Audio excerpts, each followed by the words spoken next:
Good morning, everybody. Today's coffee of the day is Jingle Java, and it's like a hazelnut and nutmeg flavored coffee. It's pretty good. I like it. I think I would rate it like a 7 out of 10. Kayla and I discovered a Korean and Japanese supermarket in Calgary. It's on McLeod. It's called A-Mart, and we found these walnut cakes. So good. They have like a bean thing in the middle of them. Oh my god, they're delicious. But the real treasure that we found in A-Mart is this. This gimbap. 10 years ago, over 10 years ago, Kayla and I met in Korea, and our favorite thing to snack on in Korea was this Korean roll. It's called gimbap. And ever since we've moved back, I've been on the hunt for this. And we've eaten at so many Korean restaurants. We've been to so many Asian supermarkets, and we've never found gimbap. And we finally did. So if you are like me, desperately trying to find this delicious Korean roll, A-Mart on McLeod. Have you ever craved something for 10 years? That's how long I've been craving that roll. So today, we are going to be continuing where we left off last time. I have the 3 loaves of soap that I need to cut up today. There's a lot of other things I'm going to be doing. So I'm going to be doing another day in my life. You guys follow me around, see what I do for my small business that I run at my home. I have soap labels I need to make for a wholesale order. I still need to make that batch of bear bombs for an order, and we have a retail order to get out the door. So hopefully all of that will get done today. Yesterday, I ran out of time. And it's funny how in the winter months, you think you have all day, but it gets dark so fast. So literally, I blink and it's already getting dark, and I feel like the day's over, even though it's only 4 o'clock or so. So we're gonna do better at time management today. Maybe I won't take a whole hour-long lunch to watch Lost today, who knows. Kayla and I also have a market on Sunday, which I'm actually going to be attending so that I can get footage and make a video, and also meet everyone who has shown up to our markets looking for me and I'm not there. I'm gonna be at this one. I'm so sad that I haven't been able to get in touch with in person and meet in person, because they show up thinking I'm there and I'm not, but I will be there this time. Because it's the last market of the year, people are gonna probably be looking for Christmas things. I think while I'm making my bath bears, I'm also going to make some Christmas bath bombs from those molds that I got from Fizz Fairy and show you guys whether or not they're good. So all of that is happening today. Let's get going. But first, I have a piece of this delicious gimbap. Hope I'm saying it right.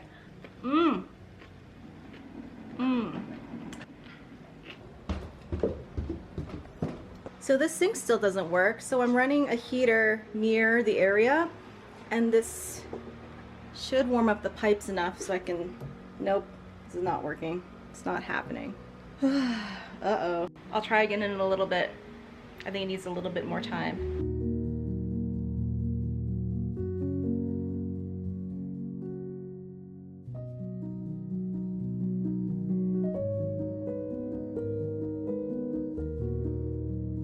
So here are my soaps. I don't know if you guys noticed yesterday as I was pouring the lavender lilac soap and the peach soap, they were both kind of accelerating a little bit on me, so I think the inside might be a little chunky instead of really nice and swirly. We'll see. But I'm predicting that the raspberry vanilla soap has a pretty good swirl on the inside of it, so I'm gonna stop chattering and cut these soaps. Let's start with the lavender lilac soap first, and then we'll move on to the other guys. Get out of the way, you. For those wondering, these molds are from Winston & Walter, an amazing soap mold company. And to remove them, it's super easy. Just lift up one of the sides and pull it out like that.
So I've cut into a few of these now, and I think the swirl turned out absolutely gorgeous. What was I thinking? That it was gonna be chunky. Okay, this is so beautiful. I love how simple it is, very elegant, and I think it will do my wholesale clients' mother's memory justice. It's just so gorgeous. Wow, look at this double swirl. All right, let's cut up the peach one. So cutting into this peach soap, I'll show you guys what I mean by chunky, because it started to set up really fast. This is what I mean, where the base color, I don't have the top colors penetrating it as much as I did with the lavender one. See the difference? So this is a more fluid batter, and this is a batter that has started to set up on me. And I tried to break that pink layer with a spoon to get those colors in, but yeah, they mostly hung out at the top. So we didn't get as dramatic of a swirl. It's still pretty. We got that gorgeous glitter on top, and the different colors look so good together. The orange, pink, green, and white. And the smell, it smells like actual peaches. I am in love with this scent blend. I use a combination of a few different peaches, and it's so good. Peach is one of my favorite soap scents. I'm not big on fruity soaps, but I love peach. So this is one that the swirl got a little bit lower. Last but not least, we have our raspberry vanilla soap. And this one's funny because the last time I cut this on camera, I kept talking about how I love black soaps, and people were like, no, that is green, not black. And I realized, looking back on the footage, that you guys are right, it did come off as slightly green, but it does darken to a more black color. A lot of comments said that, and you are correct, this does come off as a touch green. And that's because the vanilla in this fragrance oil is starting to interact with the darker mica in the middle. So that's probably why it looks a little greenish. I cut off a little bit at the end there for sample soaps that I give away with online orders. So this soap consistency is a little weird. When it comes to raspberry vanilla, the fragrance oil that I use for the base, the black part of it, it causes the soap to accelerate just a little bit, whereas the fragrance oil that I use for the second half of it works a lot slower. So it's two different textures that I'm working with. So I don't know how this will turn out. It's different every time. So here's the first cut. I think this one looks darker than my last batch. It doesn't look as green. But let me cut into it a little bit more to get a better sense of what the swirls look like. And yeah, you see how it's kind of a mix between that lavender lilac soap and the peach soap, where they're more separate, the two layers, but I still have some swirls going. I like when it looks like a puff of smoke that's wafting up into the air. It's so pretty. See how there's this is definitely a greenish line down here, and that to me is a pocket, an air pocket in the soap that wasn't filled in by anything, and so it's discolored this part of the soap a little green. And when you see stuff like that, it's not, I don't think it's a big deal, but a lot of people are very particular about how their soaps look. Mainly soap makers though. Soap makers are the most critical when it comes to the aesthetics of how a soap looks, but I don't think a customer really thinks too much about that kind of thing. Some soapers would be really upset that there's this tiny air bubble right there in the corner. Okay, so that's all the soap that I needed to cut. I finally bought latex gloves that fit me properly. For the longest time, I've tried different gloves and they're always so big or they're too small. But these ones from Costco, these nitrile gloves, are excellent. I think they're latex free. Yes, I'm looking at the box now. They are latex free. All right, time to clean up around here. Okay, let's see if this will work. Nope, still not working. Oh no. So I think what I'm gonna do is move these dishes and wash them in the bathroom sink, because I don't like leaving dishes here out for too long, so I'm gonna get that done. So washing the dishes in here turned out okay. Hello. I'm not going to be washing these guys in that sink because they have some pretty big chunks of soap stuck on them, and that sink doesn't have a trap like this sink does. I think I'm just gonna wait till Kel gets home to help me fix this water. Yeah, these are just gonna chill here for now. And I'm gonna have a lunch break. So here's lunch for today. It's the same pretty much as last time, only I don't have that salmon for the poke bowl. But I'm gonna add some of this. This is shrimp, still in their shells. And we got this from Amart, and it's a type of Korean banchan or side dish. And I love these. So I'm just gonna add a little bit of this to the side, and we eat that with my rice. And I was going to have some of this salted seaweed, but then I looked inside and it looked extremely salty, and there's no instructions on the package, but I looked it up. There's a whole process with these guys, so I don't have time today to do what I need to do for these to be edible. So I'm just gonna seal this up and try again another time. And of course, the gimbap. I'm gonna have the rest of it for my lunch. So we are back from my break, and we are about to press some bath bombs. We are going to be testing all 5 of these molds today. If you're wondering about these, I got a package with these from Fizz Fairy in my last video. Link to that is up here. But we're basically gonna be testing these out because I wanna see how good they are. And also, I wanna have them ready for my last show of the year that we are going to in a couple of days. So might as well have some Christmas bath bombs. So this batch is white. We're gonna have green and red secret colors on the inside. I use this powder as my secret color, secret inside color. And you can't really see it here, but I also added some Superstar, what's it called? Superstar Gold Fluorphlogopite. And that will add the most gorgeous shimmer in the water. Maybe you can see it better here. But see how extra shimmery it is? It's gonna come through in the pressed bath bomb. I wanted them to be white with green and white secret colors because I'm going to be painting them. For these guys, the vacuum molds, they have a ton of details that will be really, really fun to paint, but I'm not gonna paint his beard and his mustache. That's gonna be white, but I might try to paint other parts of him. Who knows, we'll see. Let's actually start with the vacuum molds. We've got Santa Claus, Mrs. Claus, and a happy little snowman. And I made the comment earlier when I unboxed these that these are really shallow. I don't know if I'll even have enough space for a secret color, but we are going to see. My first step is to press some bath bomb mix into the details of the vacuum mold. And then once that is filled, I'm gonna grab for my secret colors, and I'm gonna make a very, very light layer of them, like that much. That much secret color. There's the red. We're gonna add a little bit of green on the other side. And that is the secret colors on the inside. And we're gonna fill the rest with bath bomb mix. So once we have that packed in, you're gonna continue pressing down to get rid of any air bubbles. And we're gonna keep packing until it's overfilled. Then we are going to take my scraper tool and scrape off the excess so that we have a really flat and even underside. And then we are going to get it on the tray by slamming it down. Let's do it right over here.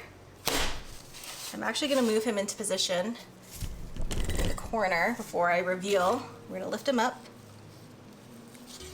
And there you go. Wow, this one is good. So Santa Claus passed the test. Now let's see if Mrs. Claus is also gonna be good. We're gonna pack the details, create a little bit of a cavity, fill that cavity with secret color, red and green. And we're not gonna use much because we don't have a lot of space to work with.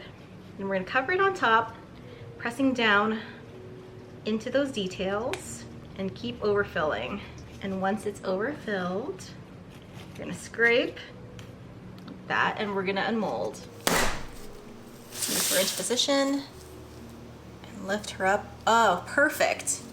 Beautiful. Last but not least, we have the snowman.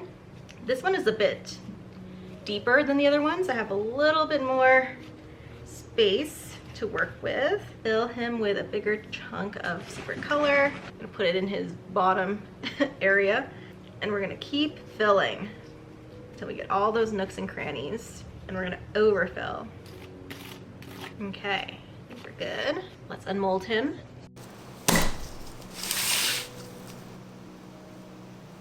Wonderful. That was pretty good. No complaints on my part there. So these vacuum molds are easy.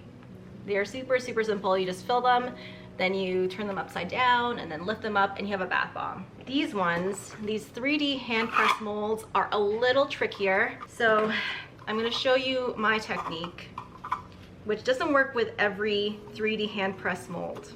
I'm gonna start by filling this. I'm gonna put in some secret colors. Red here, and then we're gonna put green on the other side, like that. And then we're gonna keep filling. My go-to technique with these guys is to not press down. I like to keep a loose mix throughout, and I find more success that way. And when they have these curves here, I like to have a little bit of a higher curve of the bath bomb mix when filling. Okay, so it's pretty full. I'm gonna press down, and we're not going to press down too hard. We're just gonna press down enough so that we're able to bring the two sides together and remove the excess. So to remove this from the mold, we're going to lift it from the sleeve first, and we're gonna grab the bottom part of this bath bomb. So we have this. What I'm gonna do is lightly tap them on both sides to release the bath bomb, and we're not forcing it out. That one removed pretty easily. We're not gonna remove it yet. We're gonna flip this over and then do the same on the other side, which I think worked. And now we're gonna dry these on their ends like this, because they have a pretty flat bottom, which is awesome. So to release it, what we're going to do is just separate the two sides, or remove the two sides of the mold, and hopefully we have a bath bomb. So here's one side. And then here's the other side. And there you go. That's a pretty cool looking bath bomb. So that one worked. So we'll see how it dries. Sometimes they tend to crack a little bit. Next is the coffee cup 3D hand press mold. And just like with the other bath bomb mold, we're going to fill it up, always loosely. We're never gonna be packing it down. Unless the loose method doesn't work, then I change up my strategy. But normally that's the go-to for me when it comes to these types of molds, is a loose fill, never pressing it down, which is different from those vacuum molds where I'm pressing down quite hard.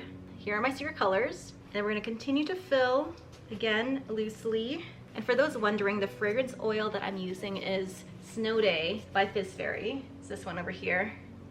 And this one has a top note of spruce and fruit, a middle of peppermint, and a bottom of vanilla. And I was really drawn to this when I unboxed it. It smells so Christmassy, but also really pleasant at the same time. So we're gonna put the top on and then press. And remember, we're not pressing down incredibly hard, just enough to bring the two sides together and to get that excess bath bomb mix to go away. So there we go, we have our pressed bath bomb. We're gonna go and dismount it now. So here is our bath bomb. We're gonna lift up, and this one has a flat bottom like that snow globe bath bomb. So we're gonna also attempt to dry it on its bottom there. But I just noticed now that the top is bigger than the bottom, and so I think I'm gonna dry it with its head, like on its head. That might make it more stable. Before we do that, we have to release it. So tap, tap, tap. And this one released pretty easily. We're gonna go flip it over. Do the same on the side, and we are loose. So now we're going to put this on its head and move him over here for now, and remove the sides. All right, there's one. And there's the other. Woohoo! We have a coffee cup bath bomb that is pretty good. Awesome. Now I want to move him over. Oh well, I'll move the next ones. So here are my vacuum sealed bath bombs, and the details came out wonderfully. And over here is the coffee cup on its head. It's looking great. And here is a snow globe one looking really, really cool. I love that one. I don't know if the camera's picking up the glints of gold, but I could see it. So I'm gonna press the rest of these and come back.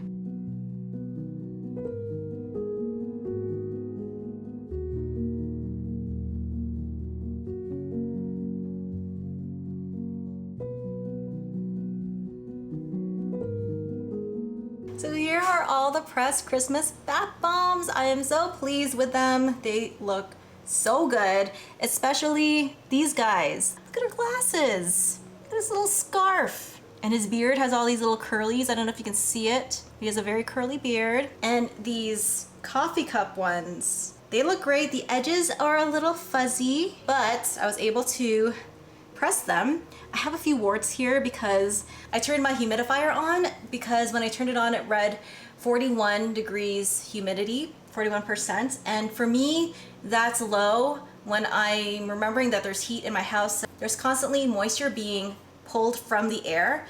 So I'm reintroducing that through my humidifier, and I'm glad I did because these bath bombs formed perfectly.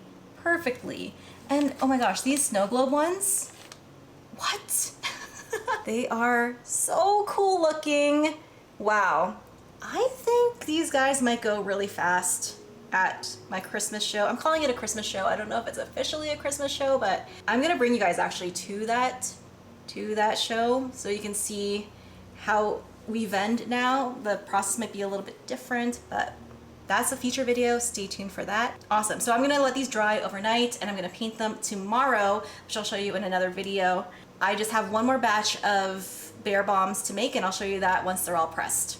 So here's the next batch. We are making my Chill Bear bear bomb, and has a minty eucalyptus vibe to it. So to make this bath bomb, we're gonna be using the bath bomb press machine, which is over here to the side. You can't really see it. I'm basically using here, let me unscrew it for you guys and show you. This is the regular medium round mold, and the stamp has this flat side to it, and it actually stamps hollow on the top of the bath bomb. We're going to be using that flat side to rest the bear on a flat surface so that it doesn't roll around, which is important because I stick these really cute embed ears on the outside of it. So to fill this bath bomb, we are going to be working in layers so that the bath bear has a nice tri-colored look to it. We're going to have a yellow secret color on the inside, like that. And then we're just gonna keep filling. And I like to stab holes as I go along to help with the bath bear's buoyancy. And once I get to the top, I smooth it out like that. And then I go over to my bath bomb press. So I just placed the bath bomb into this little space here. Then I press the two buttons and this will come down in one swoop. And there you go, he is pressed.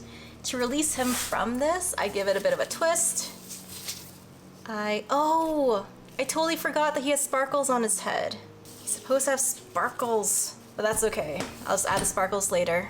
So this is what he looks like when he's popped out. I feel sad I forgot about the sparkles. Whenever I forget the sparkles on this, I usually just put the sparkles in the bath bomb tray, in the cavity where it's gonna be drying, and it somehow adheres to it, so let me do that. For glitter, we're using Christmas Glory from Breaking the Mold, YYC. We're just gonna take some of this glitter and put it into the cavity and use the power of gravity. You can't even see it, hold on. Put some in here, and we're gonna use the power of gravity to let it stick to the top of this guy. So I'm just gonna put him in like so. He's kind of indented from me holding him for a bit, but I should have put this into the mold first, so let me show you that now. I'm gonna put some into here. I'm going to move him around so that it looks like that. We're gonna fill it again. Let's put him into the cavity, and then we're gonna press just once. There you go. I'm gonna give it a twist, flip them upside down, and there you go. That's the effect I was trying to have, and then I totally forgot about the sparkles, but this is what he's supposed to look like when he pops out. Imagine this with a little face and ears. I'll show you that in the next video when I finish these guys off tomorrow. And I'll come back once they're all pressed. So here are my bath bears all pressed, and they're upside down so that the glitter on their heads can stick on their heads. And I still need to make their embed ears because I ran out of blue embed ears. I need to make that really quick, and then I'll show you the results of that in just a second. So here's my embed mix to make the ears, and for these it's equal parts citric acid and baking soda. Super easy. And I got these embed trays from Fizz Fairy. They make the perfect size bath bear ears. And to make embeds, it's so easy. You just take the mix, and this is blue one dye, by the way, and just shove them into the cavities. And you want to do a good job of smushing them into the cavities, because if you don't, you have some ears that don't look 100% like ears, kind of look a little wonky. So you want to be able to get some sharp corners in your ears. So you press them in as much as it will go. This is gonna be a messy process, but that's okay. Making bath bombs in general is messy. Just kind of have to embrace the mess. So even now, I don't think we've squished enough in. Just keep going until it won't go in anymore. This is the trick. The ones on the edges are the ones that get you. I also found exact trays like this at a thrift store. I think it was Goodwill. So keep looking at your local thrift store, guys, for bath bomb making supplies, soap making supplies. You'd be surprised what turns up there. I always see immersion blenders in thrift stores, but be picky about your immersion blenders. Some are definitely made better than others. Like, I love my immersion blender. I did not find that in a thrift store. It's a Braun that I got. I got it from Amazon. But Braun is a good brand. People talk about the KitchenAid ones. I personally don't like the KitchenAid immersion blenders for my soap making. When I found these little embed trays, I think I found 2 of them. When I found them at the thrift store, I snapped them up. I was like, yep, these are coming home with me today. Okay, so I think that's tray number 2 done. Oh, I think I can get 3 trays out of this. That's awesome. All right, let's do a 3rd tray. All right, so we have 3 trays of embeds, and one thing that I caution you guys when making these, don't add too much water. Be pretty careful with your water, and add water until the mix comes together in a clump, then you're good. If you add any more, these guys will expand out of their trays, and they will no longer be cute ear-sized embeds. They'll be just big blobs of activated bath bomb stuff. So I'm gonna dry this off and then clean everything up. I think I'm done for the day. That's it. I had more things to do on my list, but let's move that to the next day, and I'll continue this series going so you guys can keep up with me and see what I'm up to. So that is it, everybody. That was my day, and I don't know if you can tell, but it is now nightfall. Everything is dark, but I got the most important things that I needed to get done today, so that's a good thing. If you want to see the next part of me finishing off those bath bombs and showing you what the Christmas bath bombs look like once dry, that's going to be in the next video. Subscribe so that you don't miss that. Thank you to Fizz Fairy for sending those beautiful molds. I highly recommend them, especially the vacuum ones, the plastic flat ones. They are so easy to make, and the bath bombs that you make from those are just so cute. I love them. And everything is, of course, linked down below if you want to check that out. And not only is that linked, but my Patreon is also linked, and that's where you'll find the recipe that I used to make those bath bombs, and a ton of other recipes. Over 60 of them are on my Patreon. The majority of them have printable PDFs attached, so you can print them out and try them out at home. And speaking of my Patreon, thank you to my amazing patrons. You guys are so wonderful and so generous, especially my bubble BFFs listed right here. Without your support, this channel would be nothing without you. Thank you so, so much. And that's it. I need to get dinner ready. So I'm going to end this video. Until the next one, keep smiling, keep being awesome, and keep making fun, beautiful, Christmassy things like Christmas bath bombs. And I will see you in the next one. Bye, guys.